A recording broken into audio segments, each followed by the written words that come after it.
प्रत्येक क्षणाचा आपण नेहमी उपयोग केला पाहिजे, मग ती संधी कशीही असो.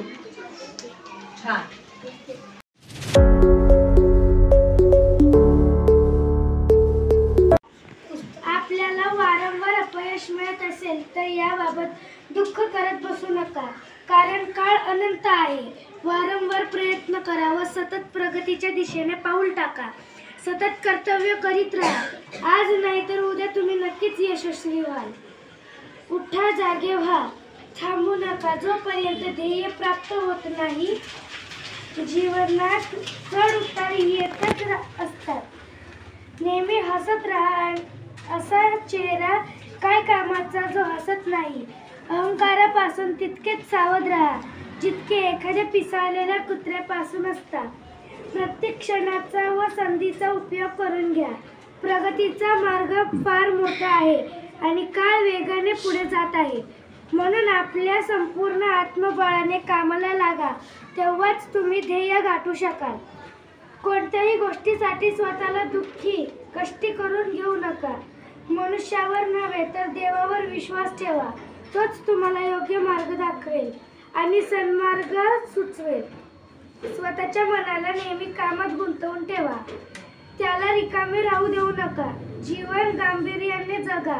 तुमच्या समोर आत्मोन्नतीचे महान कार्य आहे आणि वेळ फारच थोडा आहे.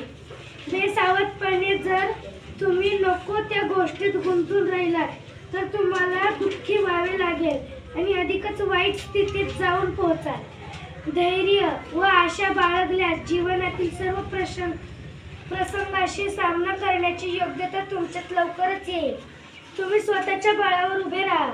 आवश्यक वाटत असेल तर संपूर्ण जगाला आव्हान द्या. यामुळे तुमचे काहीच नुकसान होणार नाही. थोर व्यक्ती हे सदैव एकाकी वाटचाल करीत आलं आहेत आणि या एकाकी प्रयत्नामुळेच ते फार दूरपर्यंत पोहोचले आहेत. एकाकीपणा चालून त्यांनी स्वतःच्या बळावर जागतिक महान कार्य संपन्न केले आहेत. याकरिता त्यांना केवळ स्वतःच्या अंतर्मनाची प्रेरणा प्राप्त झाली. आपल्या आंतरिक सुखानेच ते नेहमी प्रफुल्लित झाले आहेत. दुसऱ्यांनी येऊन आमचे दुःख दूर करावे अशी आशा कधीच बाळगली नाही.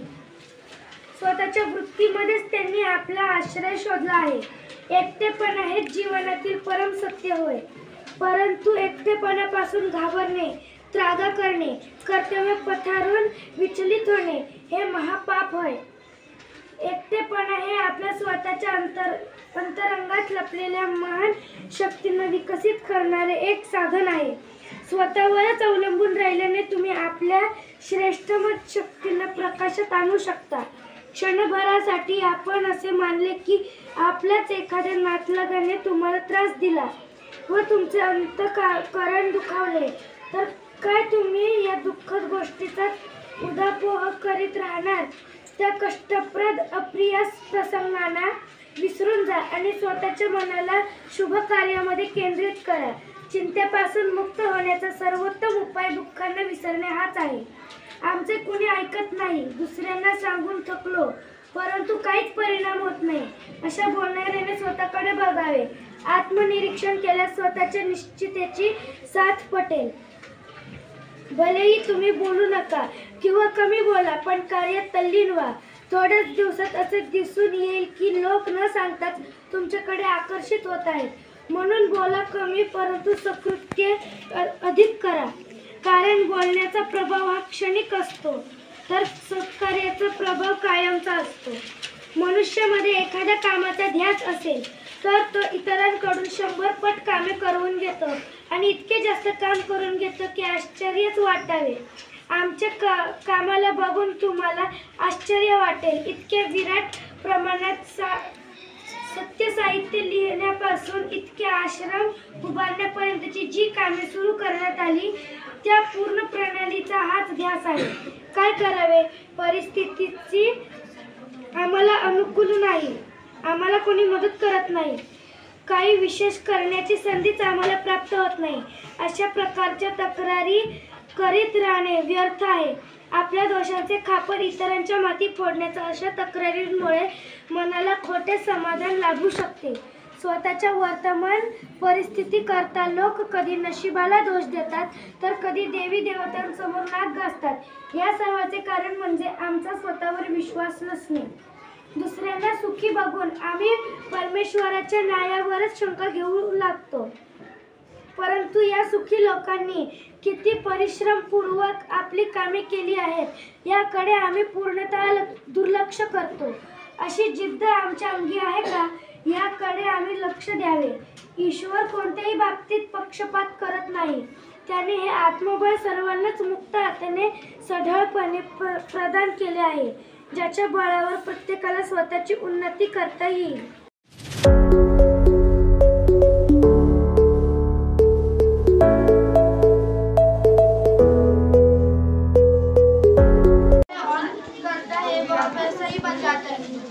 जो ही माणूस जसा विचार करणार, जसे कर्म करणार, त्यातून तो तसा बनणार. आज हमारे विद्यार्थी एक समस्या से गुजर रहे हैं. कई बार शिक्षक जब उन्हें कुछ पढ़ाते हैं तो उन्हें शिक्षक की बात पूरी समझ में नहीं आती है और उनका ध्यान इधर उधर भटकता रहता है. इसके लिए हम लोगों ने बहुत सारे विद्यालयों में study with 1 minute meditation plan launch किया है. इसके अंतर्गत आपको कुछ ज़्यादा नहीं करना है. जब भी शिक्षक आएंगे पढ़ाई शुरू करने के पहले आपको 1 मिनट का मेडिटेशन कराएंगे. मैं आपको 1 मिनट का मेडिटेशन कराता हूँ. आप 1 मिनट मेडिटेशन के लिए तैयार हैं, हाँ या ना? आइए शुरू करते हैं. अपने हाथ को अपने पैर पे रखें, हथेली आसमान के तरफ, आंखें बंद, पीठ सीधी करें, बेंच का सहारा नहीं लें और हिल्ला डुल्ला बंद कर दें. सिर्फ 1 मिनट के लिए स्टैचू बन जाइए, मूर्ति बन जाइए. बचपन में हम लोग स्टैचू खेलते थे.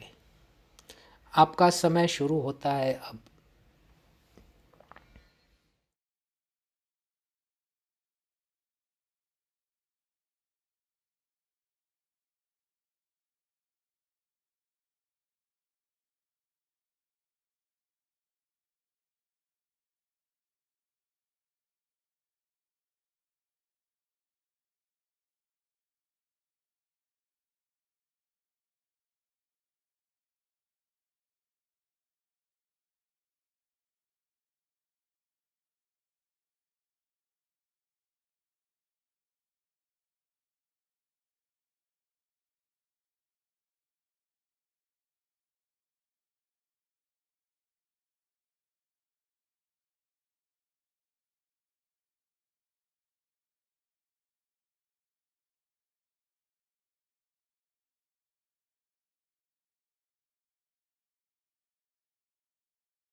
अब दोनों हाथों को आपस में घर्षण करें, रब करें, शक्ति पैदा करें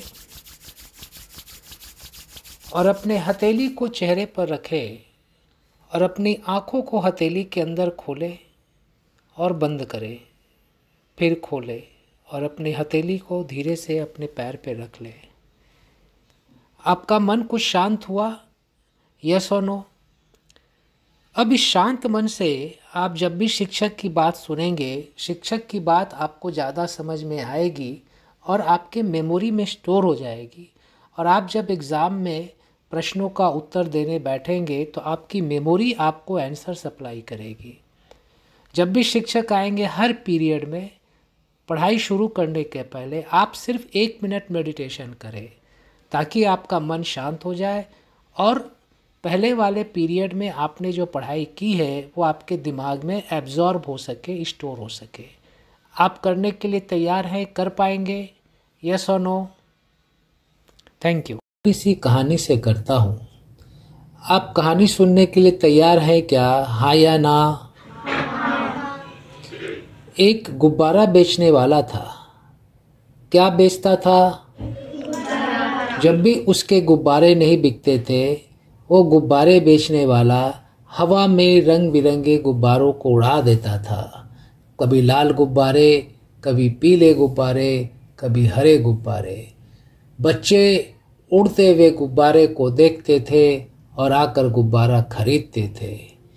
एक दिन गुब्बारे वाले के पास एक काला गरीब बच्चा आया।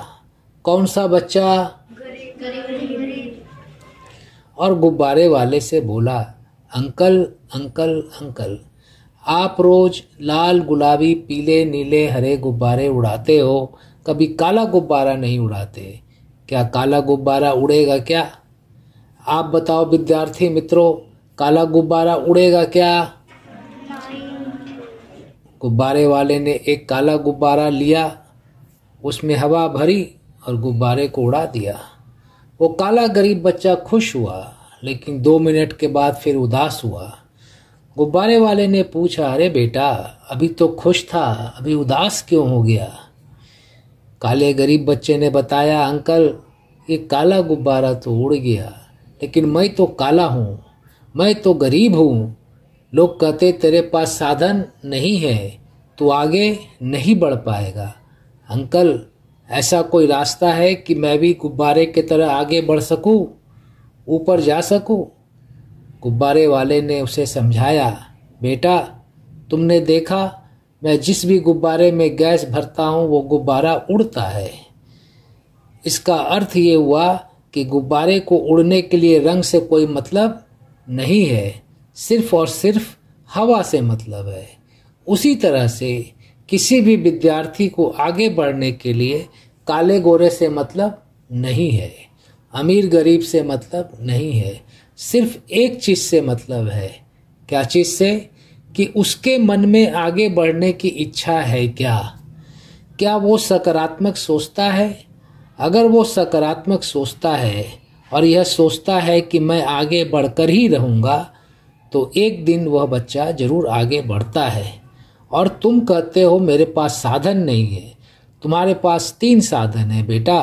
साधन नंबर 1 दिमाग, साधन नंबर 2 24 घंटे समय, और साधन नंबर 3 शक्ति। अगर तुम दिमाग को, समय को और शक्ति को अपने आप को आगे बढ़ने में लगाओगे तो तुम जरूर आगे बढ़ोगे। वो काला गरीब बच्चा बोला, हाँ अंकल, मैं समझ गया। मैं आज से सकारात्मक सोचूंगा। मैं आज से यह सोचूंगा कि मुझे हर हाल में आगे बढ़ना ही बढ़ना है, और मैं आज से अपने दिमाग, समय और शक्ति का अपने आप को आगे बढ़ने में उपयोग करूंगा। और वो काला गरीब बच्चा काफ़ी आगे बढ़ा। जब वो काला गरीब बच्चा आगे बढ़ सकता है तो क्या हम और आप आगे नहीं बढ़ सकते हैं? और विद्यार्थी मित्रों, मैं आपको आपके बचपन की बात याद दिलाता हूँ। बचपन में चलने के पहले आप बार बार गिरे थे, हाँ या ना? और हर बार गिरने के बाद आपने फिर से उठकर चलने का प्रयास किया था। अगर आप बार बार गिरने के बाद उठकर चलने का प्रयास नहीं करते तो आज चलना सीख पाते क्या? नहीं। जब आपने ए लिखना शुरू किया था तो ए के ऊपर ही बार बार प्रैक्टिस किया था, हाँ या ना? और बार बार प्रैक्टिस करते करते आप ए लिखना सीख गए। आज भी आपको कई सम्स का नॉलेज नहीं है। टीचर आपको पढ़ाते हैं, आपको बार बार प्रयास करना है। क्या करना है? बार बार प्रयास करना है। अगर आप बार बार प्रयास करेंगे तो एक की तरह बाकी चीज़ें भी सीख जाएंगे, हाँ या ना? और प्रयास करना किसके हाथ में है, आपके या हमारे? और प्रयास करने से आगे कौन बढ़ेगा? अगर बार बार प्रयास किया जाए तो आगे बढ़ना आसान है कि मुश्किल है? कितने बच्चे आज से ज़्यादा प्रयास करेंगे? हाथ उठाओ। ठीक है, हाथ नीचे करो। अब एक लास्ट प्रश्न करता हूँ कि आप में से कई बच्चों ने सोचा होगा कि जीवन में क्या बनना है, डॉक्टर, इंजीनियर, प्रोफेसर, लेक्चरर। आज आपके पास पढ़ने का 10 साल समय है। कितना समय है? 10 साल समय है। आज अगर आप 10 साल पढ़ाई करोगे और जो आपने सोचा है आप वो बन जाओगे, तो आने वाले 40 साल आराम किसको मिलेगा, आपको या पड़ोसी को? और अगर आज आपने 10 साल बर्बाद कर दिया, आप कुछ नहीं बने, तो आने वाले 40 साल परेशानी किसको मिलेगी, आपको या पड़ोसी को? तो आपके पास विकल्प नंबर 1 है, ऑप्शन नंबर 1 है कि 10 साल मेहनत करके कुछ बन जाए और 40 साल आराम से रहे। और ऑप्शन नंबर 2 है 10 साल बर्बाद करे, कुछ नहीं बने और 40 साल परेशान रहे। कितने बच्चों को ऑप्शन नंबर 1 चाहिए? आप सभी 10 साल मेहनत करके 40 साल आराम से रहना चाहते हैं, हाँ या ना? आप एक नारा बना लेना, असेंबली में आपस में जब भी मिलो, एक बच्चा बोलना 10 वर्षाची मेहनत और बाकी बच्चे बोलेंगे 40 वर्षाचा आराम। मैं बोलता हूँ 10 वर्षाची मेहनत, आप बोलना 40 वर्षाचा आराम। 10 वर्षाची मेहनत, 10 वर्षाची मेहनत, 10 वर्षाची मेहनत। अब मैं अपनी बात 3 लाइन में रिपीट करता हूँ। जिस भी गुब्बारे में गैस भर दी जाए वो गुब्बारा उड़ेगा, उड़ेगा या नहीं उड़ेगा? जिस भी बच्चे के मन में आगे बढ़ने की इच्छा हो वो बच्चा आगे बढ़ेगा, बढ़ेगा या नहीं बढ़ेगा? और अगर बार बार प्रयास किया जाए तो आगे बढ़ना आसान है कि मुश्किल है? और 10 साल की मेहनत के बदले 40 साल का आराम मिलता है,